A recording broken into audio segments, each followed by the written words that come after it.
сафири Тоҷикистон дар Русия Имомуддин Сатторов ба хабарнигорон гуфт, ки рӯзи 16 июн як нақлиёти вижа бо 50 ҷасади муҳоҷирони меҳнатии тоҷик, ки дар минтақаҳои гуногуни Русия фавтиданд, аз Русия ба Тоҷикистон ба роҳ баромад. инҳо шаҳрвандони мо аз шаҳри Москва, вилояти Москва, Санкт-Петербург, вилояти Владимир, Уфа, Хабаровск, вилояти Рязань, Новосибирск ва дигар минтақаҳо мебошанд. мо ба ҳамватаноне, ки дар ин кори хайр бо сафоратхона ҳамкорӣ карданд, миннатдории худро баён мекунем, ки дар натиҷа 50 ҷасади ҳамватанони мо ба ватан фиристода шуд, қайд намуд Сатторов.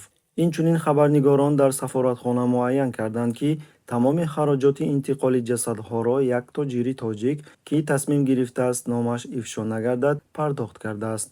бояд қайд кард, ки интиқоли як ҷасад тавассути ҳавопаймо ба ҳисоби миёна 70 000 рубли русиро ташкил медиҳад. чанд сол қабл ҳукумати Тоҷикистон ба ширкатҳои ҳавопаймоии Тоҷикистон фармуда буд, ки борҳои 200-ро бо таври ройгон интиқол диҳанд.